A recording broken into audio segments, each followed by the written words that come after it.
Are we completely irrational? Are we just all born idiots? Well, in this video, we're gonna explore some of the very common cognitive biases and how that affects our decision-making ability. So let's dive right into it.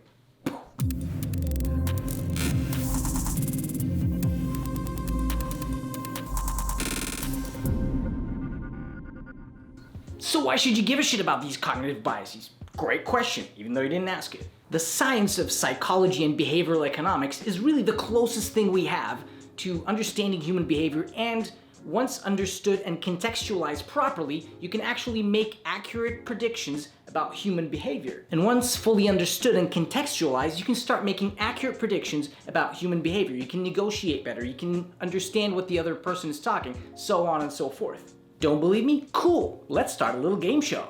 Can you just hit the like button, subscribe? No?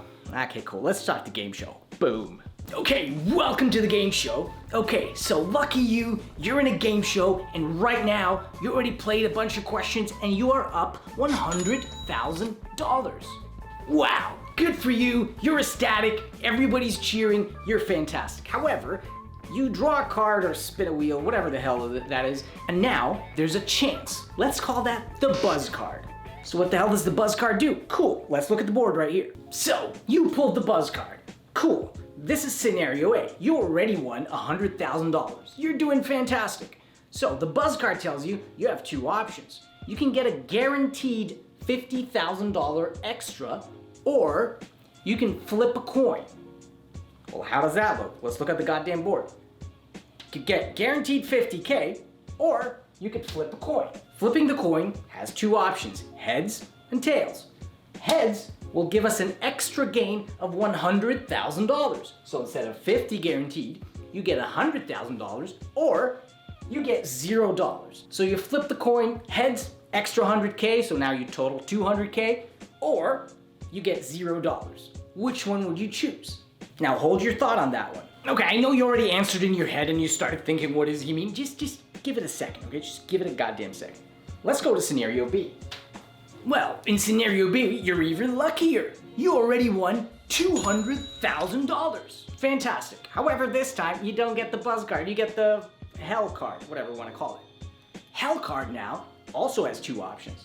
You can get a guaranteed $50,000 loss, so immediately you get deducted $50,000, or you can flip a coin. What hellish options does the coin give us? Good question. So there's heads or tails. Heads means you lose $0. Tails means you lose $100,000. So your options is guaranteed $50,000 loss, or flip a coin, you lose 0 or you lose $100,000.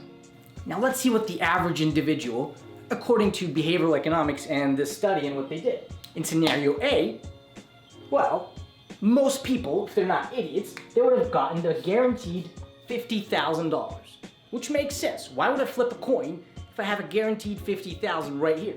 So people would take this $50,000, netting them $150,000. Great choice, good job, go home, buy something for your family.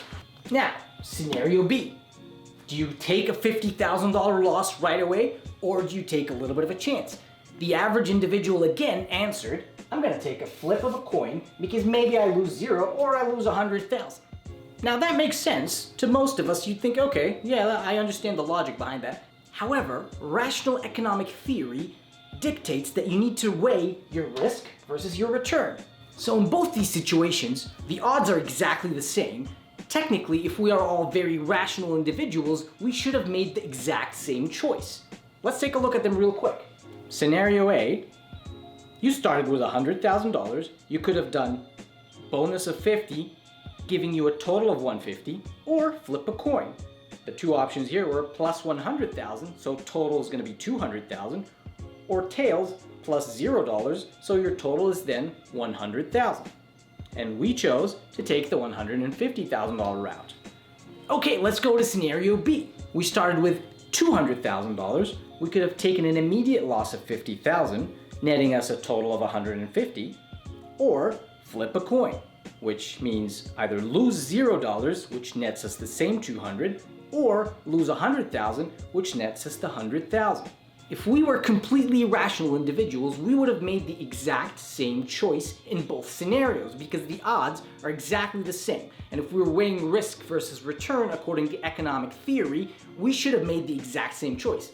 However, we didn't, hence loss aversion.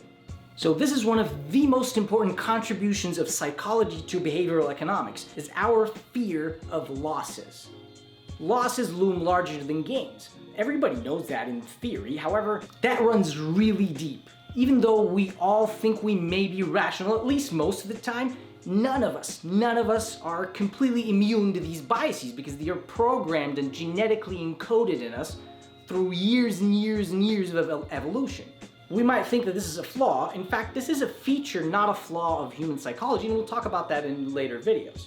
Now, that was number one, loss aversion. Let's get into number two so we can keep this video relatively short. Okay, now let's fly right into Harvard University in one of the classes. I don't know which university, but whatever. Let's just call it Harvard. And this is a study that they did. So this professor here had two groups, Class A and Class B. He went to Class A and asked them this question: when did Gandhi die? Was it past age 9 or before age 9? Obviously, everybody smirked and looked at each other. It was like, what is this idiot? Of course, he's after age 9. He went to Group B. And he asked them the same question: when did Gandhi die? However, this time he said, was it before or after the age 140? So obviously both classes know the answer. This one is before 140 and this one is after 9.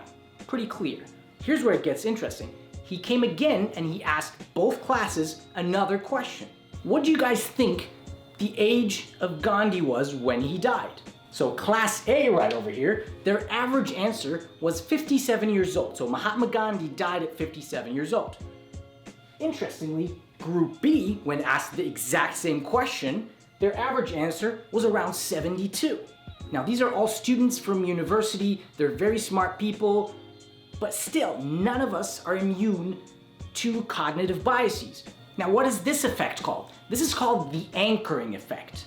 We might have heard that phrase. All the marketers use it all the time. We all think we know it and we all think we understand it. However, we're still not immune to it. I know you might say to yourself, well, yeah, I know that, of course. Like, okay, hear me out. Did you actually use it regularly? Did you negotiate using this tactic all the time? Because statistics show that if you do that enough times, you will be able to influence human behavior using the anchoring effect. Regardless of how simple it may sound, regardless if you think nobody falls for it, you will fall for it, I will fall for it, and everybody will. However, try that next time when you're in any negotiation. Use the anchoring effect.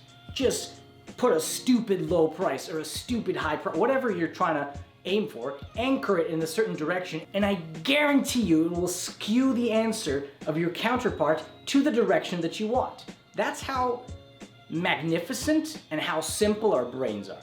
Now, I had actually prepared a third one, but I know like nobody watches the video till the end and the algorithm doesn't like that. So if you really could help me out by slamming that goddamn like button, that'll be fantastic. Anyways, thanks very much for watching. If you could consider subscribing, that'll be great. If you have any other ideas for me, if you find these sort of videos interesting or intriguing, please let me know in the comments what other ideas I should start researching and doing more videos about. That'll be fantastic. You guys stay happy, stay healthy. We'll see you in the next one.